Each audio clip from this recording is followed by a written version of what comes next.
Hi everyone, welcome back to Shine classes. First of all good evening to everyone. कैसे हैं friends? I hope अच्छे होंगे।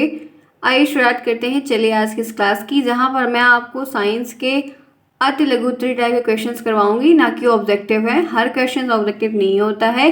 मैंने कल आपको साइंस का क्वेश्चन ऑब्जेक्टिव में करवाया था नया चैनल पर, तो आज मैं यहाँ पर आपको आपके वेरी शॉर्ट टाइप के कुछ प्रश्न लेकर आए, क्योंकि बायो के सेक्शन से प्रश्न ज़्यादा बन रहे हैं, लेकिन हो सकता है कि कुछ चीज़ें और भी जो सेक्शन में हैं वो हम कवर कर लें। ठीक है फ्रेंड्स, इस वक्त आप जुड़े शालिनी क्लास साथ। मैं हूँ शालिनी, आप सभी का यहाँ पर डेली में स्वागत करती हूँ। हर एक चीज़ को आपको बताने का पूर्ण प्रयास करती हूँ। कोई भी डाउट अगर आपको रहता है तो आप मुझसे पूछ सकते हैं। लाइक शेयर सब्सक्राइब बिल्कुल ना भूलें, जितना हो सके उतना करें और टेलीग्राम को ज्वाइन करें, ताकि आपकी एक भी क्लास मिस आउट ना हो। नोटिफिकेशन जो नहीं जा रहा है उसका कुछ इशू है, वो इस वजह से क्योंकि एक चैनल पर ढेर सारी क्लासेस अपलोड होती है, तो यूट्यूब सारी की जो नोटिफिकेशन टाइम पर नहीं देता है। मेरे फ़ोन में तो कभी कभी दो दो तीन दिन बाद आती है नोटिफिकेशन, ऐसा देखने में रहता है, तो इस वजह से थोड़ा सा एक इशू है। लेकिन कि वो इस वजह से कि ढेर सारी क्लासेस होती हैं, अगर मैं एक क्लास करूँ तो आप लोग के लिए प्रॉब्लम क्रिएट हो जाएगी। इस वजह से वो चीज़, इसीलिए मैं कहती हूँ टेलीग्राम ज्वाइन रखिए। वहाँ पर हर एक क्लास 10 मिनट पहले 5 मिनट पहले ज़रूर दी जाती है, ताकि लिंक आपको मिल जाए और आप वहाँ से यहाँ पर डायरेक्ट ज्वाइन हो पाए, आपकी क्लास मिस आउट ना हो। चलिए देखते हैं कैसे प्रश्न है, क्या हमें देखना है, जानना है, समझना है। तो सबसे पहला प्रश्न यहाँ पर एक बेसिक सा प्रश्न यहाँ पर है, बल क्या है। आपसे फिजिक्स के सेक्शन का है, मैंने फिजिक्स के सेक्शन से ही प्रश्न लिया है, और कुछ दिन मैं फिजिक्स के सेक्शन से, केमिस्ट्री के सेक्शन से ही प्रश्न करवाने का एक प्लान है मेरा, क्योंकि उस सेक्शन से कुछ प्रश्न कम हुए हैं जितना बायो का हुआ है, तो हर पक्ष को हमको बराबर लेकर चलना है। सबसे पहला क्वेश्चन आपके सामने है कि बल क्या है, फोर्स क्या है। ठीक है, उत्तर में आप लिखेंगे बल एक ऐसा प्रभाव है, बल एक ऐसा इफेक्ट है या इफेक्ट है जो किसी वस्तु की गति या आकार को बदल देता है। जो कोई भी वस्तु है उसका जो स्पीड है, उसका जो आकार है, उसमें कुछ ना कुछ चेंजेस आपको देखने को मिलता है ड्यू टू फोर्स। जैसे कि एक बंदा है, देखिए बॉक्सेस हैं और उसको क्या कर रहा है, वो पुश कर रहा है, धकेल रहा है, तो इस पे इसकी अपने हाथों के द्वारा क्या लग रहा है, बल को अप्लाई कर रहा है, फोर्स को अप्लाई कर रहा है। किसके ऊपर? इस गत्ते के बॉक्स या लकड़ी का बॉक्स जो भी है उसके ऊपर। तो पहले बॉक्स हो सकता है कि यहाँ पर रखा हो, अब ये बॉक्स जब उसके ऊपर ये बंदा अब अपने फोर्स को, अपने बल को लगा रहा है, तो ये बॉक्स खिसक के इस पर जा रहा है, मतलब आगे बढ़ रहा है। तो इसकी पहले कंडीशन यहाँ पर थी, इसकी स्थान यहाँ पर थी, अब इसका स्थान यहाँ पर हो रहा है। तो इसी तरीके से यहाँ पर है कि बल एक ऐसा प्रभाव होता है, एक ऐसा इफेक्ट होता है, जब हम इसको किसी भी वस्तु पे, चाहे कोई बॉक्स हो, चाहे कोई सामान हो, या कोई भी चीज़ है, उस पर हम अप्लाई करते हैं, तो उसकी गति जो पहले तो स्टेबल रहता है, चलने लगता है और आकार बदलने लगता है। ये आपका आज का पहला क्वेश्चन है। अगर अब आपसे फोर्स क्या है, फोर्स की परिभाषा, मतलब बल की परिभाषा, तो आप पूछेंगे तो आप इस तरीके से बना सकते हैं। इमेज बनाने की ज़रूरत नहीं है, मैंने तो ऐसे ही आपको ले लिया है। अगर आप कोई और बना सकते हैं तो बना देंगे, ज़रूरी नहीं। देखो, पूछा जाए तो आप डेफिनेटली बनाइए, नहीं पूछा जाता तो आपकी इच्छा है, आपके पास वक्त है तो आप बना सकते हैं, नहीं तो कोई बहुत नेसेसरी नहीं है। नेक्स्ट आइए, ये देखिए दूसरा टॉपिक है कि एसआई प्रणाली में बल की इकाई क्या होती है। एसआई यूनिट के सिस्टम्स की बेस पे जो यूनिट है वो क्या होती है, तो आपको इसका उत्तर लिखना होगा। ऑब्जेक्टिव में भी आ सकता है, आपके एग्जामिनर भी जब आएंगे, प्रैक्टिकल होगा आपका, तो क्वेश्चन पूछते हैं, इस बात को ध्यान रखिएगा। अगर आपके कॉलेज के टीचर लेते हैं तो भी वो भी पूछेंगे, अगर आप वो नहीं लेते हैं तो एग्जामिनर जो आते हैं वो पूछेंगे, तो अभी आपको बताना होगा। तो एसआई पद्धति में बल के मात्रक का न्यूटन होता है। तो न्यूटन जब भी आप लिखिए तो ऐसे ब्रैकेट में बड़ा एन जो है, कैपिटल एन आप भी लिख दीजिएगा, ठीक है, अच्छा लगता है, समझ में आता है। तो एसआई पद्धति से बल का जो मात्रक है एसआई सिस्टम से, वो है आपका न्यूटन। आगे बढ़ते हैं, नेक्स्ट देखते हैं तीसरा, बल की गणना करने का सूत्र क्या। अगर हमको बल की गणना करनी है तो इसका फॉर्मूला क्या होता है, तो उत्तर में आप बताएंगे कि बल को हम F से इंडिकेट करते हैं। बल की गणना द्रव्यमान मास को एक्सलेशन से गुणा करने पर प्राप्त होती है। तो हम क्या लिखते हैं, F बराबर ma, F is equal to ma, ये लिखा जाता है। m फॉर क्या है, द्रव्यमान, जिसको हम मास कहते हैं, और त्वरण को हम a से इंडिकेट करते हैं, क्योंकि हम त्वरण को इंग्लिश में एक्सेलरेशन कहते हैं। तो force is equal to mass into acceleration, ये सूत्र होता है। ये सूत्र आपको लिखने के साथ साथ आपके बहुविकल्पी प्रश्न में भी नहीं लिखा, तो आप यहाँ पढ़ रहे हैं, 1.2 काम हो जाएगा। यहाँ पर अगर लिखने को आया तो वेल एंड गुड, आप लिखेंगे, अगर नहीं आया और टिक करने को आया तब भी आपका लाभ हो जाएगा कि आप वहाँ पर भी इसको लिख सकते हैं। तो 3 चीज़ें हो गई हैं। इसी तरीके से जितनी भी एसआई यूनिट है, फोर्स की है, टाइम की, किसी की भी है, तो उनको ज़रूर से ज़रूर याद करने का प्रयास करिए, लिख लिख के करिए, क्योंकि आपको वो चीज़ें वहाँ पर देखने को मिलेंगी। आगे बढ़ते हैं, इसी के साथ देखते हैं आज का चौथा क्वेश्चन। आइए, वजन और बल में अंतर क्या है। वजन का मतलब क्या होता है, वेट होता है ना, इंग्लिश में क्या कहते हैं, वेट कहते हैं। बल को क्या कहते हैं, फोर्स कहते हैं। तो वेट और फोर्स में क्या डिफरेंस है, तो ये तो मैंने आपको ऐसे लिख लिया है, ठीक है, एक पैराग्राफ के रूप में ले लिया है जिसमें 30 से 40 वर्ड आपको दिए गए होंगे। लेकिन आप जब इसको अपनी कॉपी में आंसर राइट करेंगे, ऐसे भी लिखेंगे तो नंबर नहीं कटेगा, लेकिन फिलहाल के लिए ये अंतर जब कभी लिखना होता है तो हम हमेशा ऐसे लिखते हैं। तो यहाँ पर मैं आपका वजन का टॉपिक लिख दूंगी, यहाँ पर मैं फोर्स का लिख दूंगी। और अगर एक नंबर में पूछा है तो कम से कम 2 से 3 पॉइंट लिख दूंगी, 3 पॉइंट में छोटे छोटे 3 लाइन इसमें से करके डिफरेंस बता दूंगी। और अगर यही प्रश्न सेम प्रश्न मुझसे 2 नंबर के लिए पूछा तो मैं 5 लाइन इसमें, 5 लाइन इसमें, कोई भी छोटी छोटी लाइनें जो भी दोनों के बीच में एक माइन्यूट सा डिफरेंस होगा उसको लिख के अपना नंबर हम ले लेंगे। और बाद में क्या करेंगे, ऐसे कॉलम बना के उसको ऐसे स्केच से मार्किंग कर देंगे। हमें कॉपी लिखनी होगी तो हम इसी तरह से लिख के अपने नंबर को अच्छा सा गेन किया। और किसी भी सेमेस्टर में मेरी कोई बैक नहीं है, बढ़िया नंबर में हुआ है, ठीक है। अब आप ये मत पूछना लगना कि मैम कब किया है, कितने नंबर है, ये सारी चीज़ें मैं कभी जब लाइव आऊँगी फेस टू फेस तब चीज़ें आपसे ऐसा रिवील करके हर एक बात बताऊँ, इसीलिए मैं अपनी बातें जल्दी नहीं बताती हूँ, ठीक है। तो उसके लिए मत परेशान होइए, मेरे पे टारगेट कम करके अपने पे टारगेट आप ज़्यादा करिए कि आप कितना बढ़िया प्रदर्शन कर रहे हैं, आप कितना अच्छा परफॉर्म कर रहे हैं, आप क्या सीख पा रहे हैं। जब आप मुझसे ऑनलाइन पढ़ रहे हैं तो आपको क्या सीखने को मिल रहा है उस पर फोकस करिए कि आपके कैसे हर चीज़ अच्छे हो जाएं, ठीक है। इस पर ज़्यादा अटेंशन रखिए। नेक्स्ट देखिए, वजन और भार में क्या एक बेसिक सा डिफरेंस है वो हम जानते हैं। तो देखिए, भार एक विशेष प्रकार का बल है। भार, वेट जो होता है वो एक प्रकार का बल का ही रूप है जो किसी वस्तु के द्रव्यमान, मास और ग्रेविटेशनल के कारण एक्सेलरेशन का गुणनफल हो जाता है। क्योंकि वेट जो होता है वो हमारे वेट, ड्यू टू वेट हम नीचे दबते चले जाते हैं, हम डाउन टू अर्थ में हम उसको दबाते चले जाते हैं। जबकि बल एक सामान्य सा शब्द है जो किसी वस्तु की गति या आकार को बदलने में किसी भी प्रभाव को संदर्भित करता है। बल क्या करता है, उसमें गति लाता है। कोई स्थिर सामान अगर रखा है, कोई स्टेबल सामान रखकर आपको उसको इधर से उधर, एक प्लेस से दूसरे प्लेस से मूव करना, तो आप उसे फोर्स को अप्लाई करते हैं। लेकिन वजन में क्या होता है, वजन एक प्रकार का बल का ही एक प्रतिमान या विशेष प्रकार का एक रूप होता है जिसमें एक्सेलरेशन जो है वो मास, जो बॉडी का वेट होगा, जो मास है वो, और ग्रेविटेशनल के कारण जो है वो एक्सेलरेशन का गुणनफल कहलाता है। तो आप और भी बहुत सारे डिफरेंस है जो आसानी से बता सकते हैं, जरूरी नहीं कि आपको यही कुछ लिखना है, लेकिन कुछ एक कह सकते हैं कि क्वेश्चंस का फॉर्मेट है कि अगर इस तरीके से प्रश्न आपको बनता है तो ये आप वहाँ पर किस तरह से लिखते हैं, तो आप और भी जो भी चीज़ें हैं आप ऐड कर सकते हैं, क्योंकि जरूरी नहीं कि आपको वहाँ पर यही बातें लिखनी होंगी, ठीक है। यहाँ तक क्लियर है? Any problem anyone? I hope so नहीं होगी। It's very simple and very easy. आगे बढ़ते इसी के साथ फिफ्थ देखते हैं, ग्रेविटेशनल बल क्या होता है। ये देखिए, नहीं देखा है तो जरूर जाने, जिसको हम कहते हैं गुरुत्वाकर्षण बल।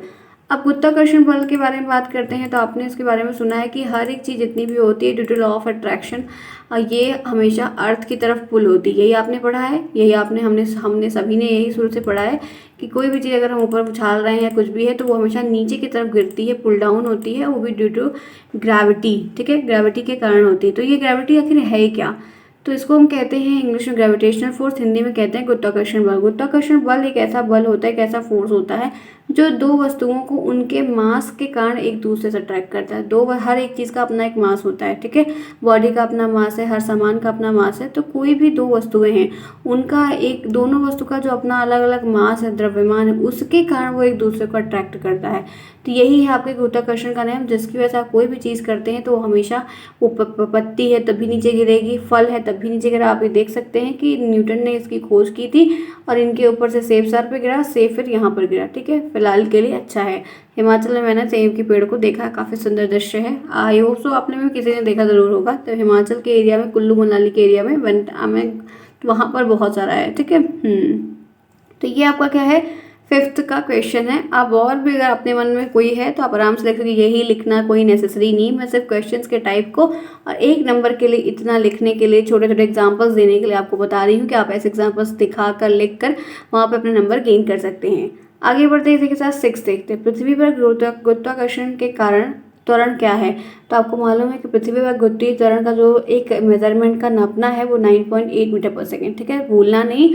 ये आपको आपके ऑब्जेक्टिव में टिक करने को भी आ सकता है। बहुत तरीके से छोटी सी चीज़ है, ऐसे जो न्यूमेरिकल वैल्यूज़ हैं, कुछ यूनिट है, कुछ एसआई यूनिट है, उनको भूलने का प्रयास आपको नहीं करना है। उसमें आपकी बहादुरी नहीं होनी चाहिए, क्योंकि आपको उसको करके दिखाना होगा।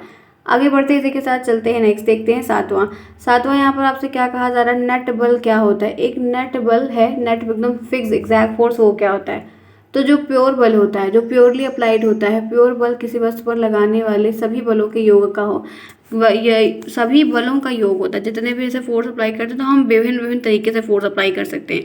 तो प्योर बल किसी भी वस्तु पर लगने वाले सभी बलों का, जितने भी कोई सामान है उसको ढक के लिए जितने भी बल लग रहे हैं, जितनी भी चीज़ तरीके से आप उसे फोर्स अप्लाई कर रहे हो, उसका जो योग होगा वो हमारा नेट बल होता है। ठीक है, जैसे कहते हैं कि नेटवर्थ क्या है।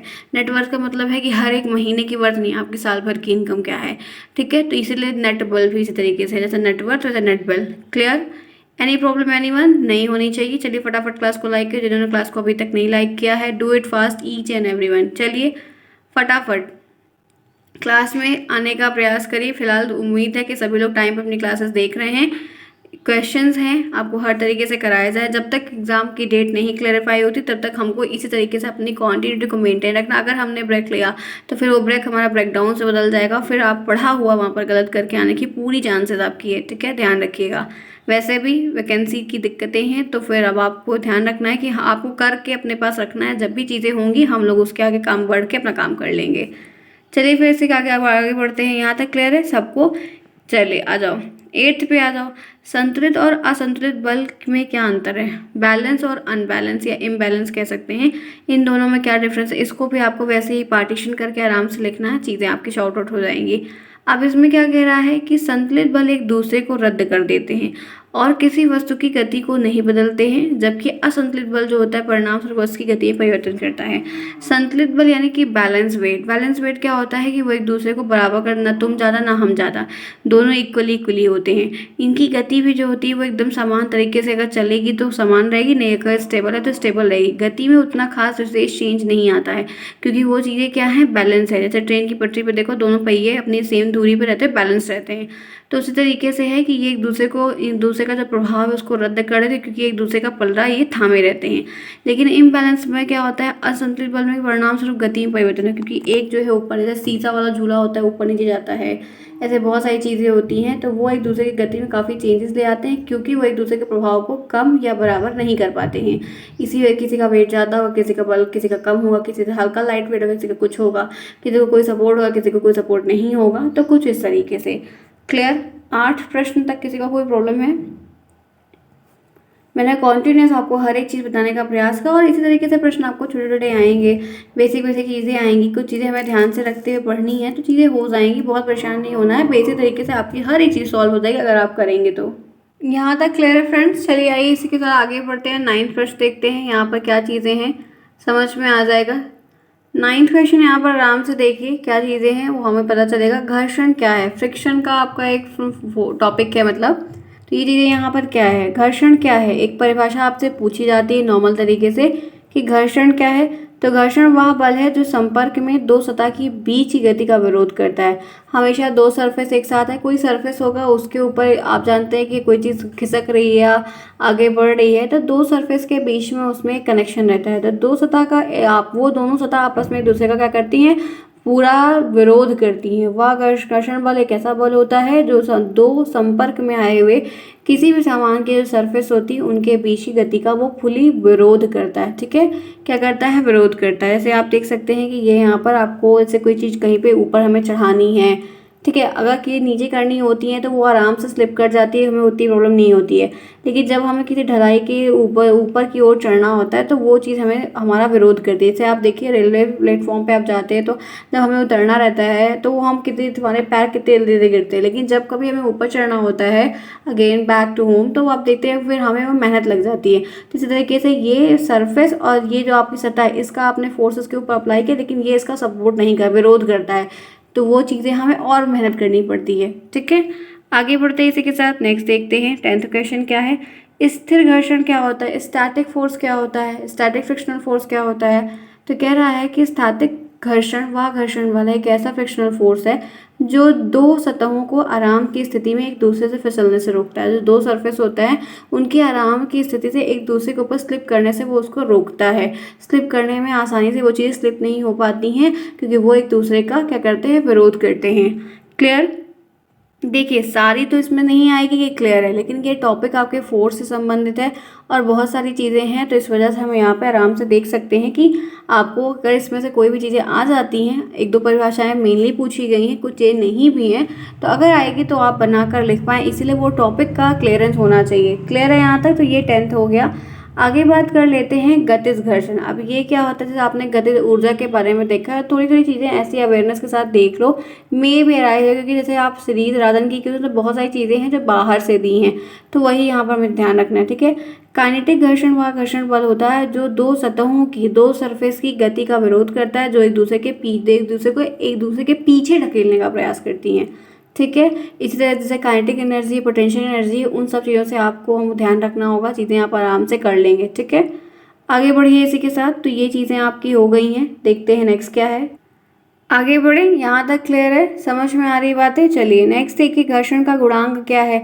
अब कुछ कुछ चीज़ें हैं, देख लो, छोटी छोटी चीज़ें हैं, मे भी हेल्पफुल हो जाए।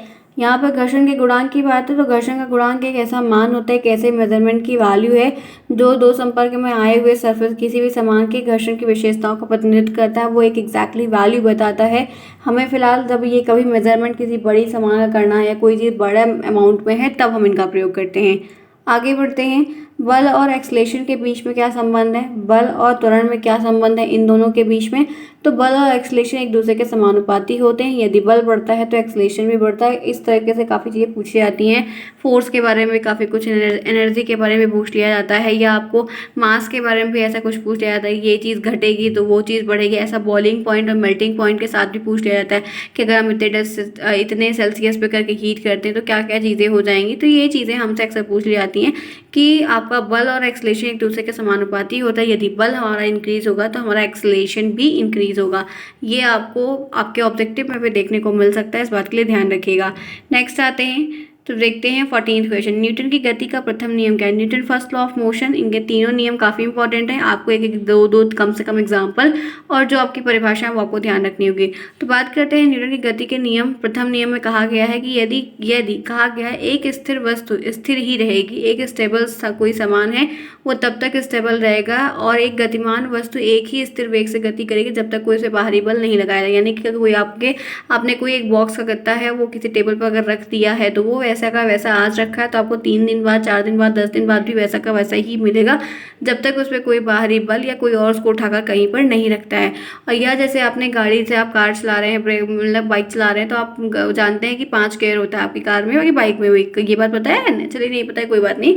तो घर से आप गाड़ी चला रहे हो, कार चला रहे हो सपोज, तो आप 2 गियर में, मेनली लोग 2 से 3 गियर में रोडों पे चलते हैं, खाली रोड है तब लोग 4 तक जाते हैं, नहीं तो मेनली रोड चल रही है अच्छे खासे से तो लोग 3 गियर में, 2 गियर में चलते हैं नॉर्मल स्पीड में। तो आप ये देख सकते हो कि वो एक स्पीड में जितने गियर लगाओगे वो उतनी ही स्पीड में, एक कांस्टेंट स्पीड में आपको अपने हिसाब से लेती जाएगी।